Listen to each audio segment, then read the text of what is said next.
All right, joining us right now is Trish Rout with Southwest Florida CrimeStoppers. It's Fugitive Friday. Yeah, and Trish, thanks for joining us. Want to let us know who we got to be on the lookout for? Some new bad guys on our list to absolutely keep your eyes open for. And we're starting off our list this week with a guy who barreled down a very busy stretch of Cape Coral in the middle of the day while high and drunk at well over 3 times the legal limit. A warrant for the arrest of Jonathan Charles was issued earlier this week after he violated probation following his most recent arrest for driving under the influence and the possession of drug paraphernalia. Witnesses say they watched as Charles weaved through lanes near Veterans Memorial Parkway and Surfside before he hit a median, causing his vehicle to flip several times. When officers rolled up on scene, they found Charles babbling incoherently and extremely intoxicated with a rolled up dollar bill and cocaine inside the car. At the hospital, they learned the 25-year-old was driving with a .265 blood alcohol limit, despite his claim that he only had a few beers and a couple of shots. Charles was eventually found guilty and placed on probation, which he failed recently when he tested positive for cocaine in his system.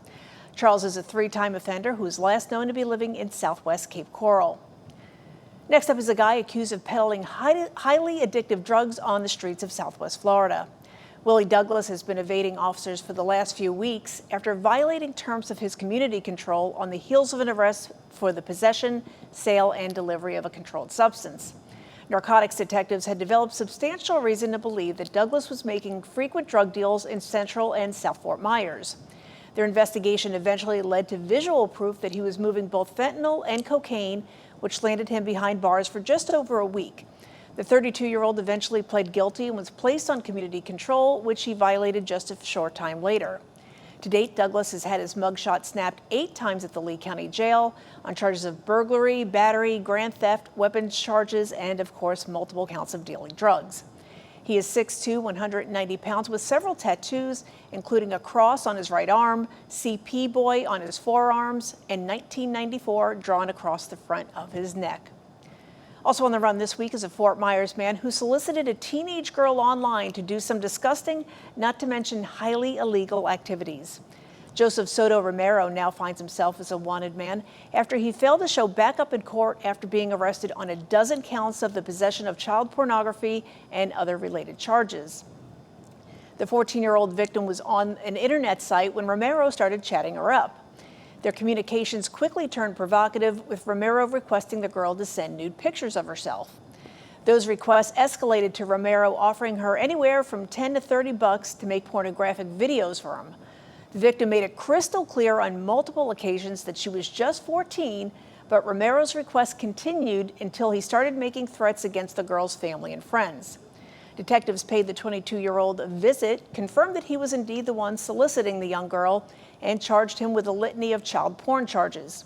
He was released from jail the next day and had been kicking his court hearings down the road for months until a date was set in stone for last week. But when Romero was a no-show, he forfeited his $30,000 in bond and became a fugitive from the law.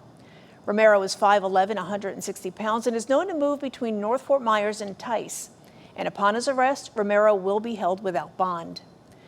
And last on this week's list of lawbreakers is Brown Sweet, wanted on a warrant revoking his pretrial release from jail on 2 counts of animal cruelty.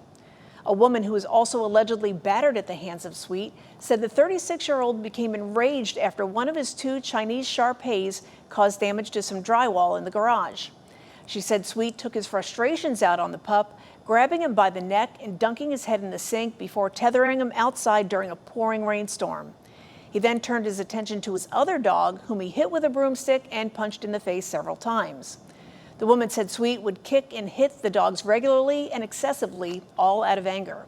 His actions landed Sweet behind bars for a day before being released on certain conditions, like checking in with a probation officer, which he immediately failed to do. Sweet is a repeat offender with 18 priors for drugs, grand theft, aggravated assault, battery, and shooting from a vehicle. He's 5'8", 160 pounds, and was last known to be working as a landscaper in the Lehigh area. And as always, if you recognize any of the fugitives we featured here today, you're asked to call the CrimeStoppers hotline. That number is 1-800-780-TIPS. All callers will remain anonymous and will be eligible for a cash reward of up to $3,000.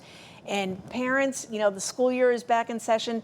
Please, if you've got a teenager, have conversations with them. Watch the sites that they are on, because there are creeps like Romero Soto that are out there just waiting to prey upon your teens. Certainly. Never hurts to be extra careful. Be very vigilant with your teens. Yes. Thank you so much, Trish. Thanks, Thank guys. you.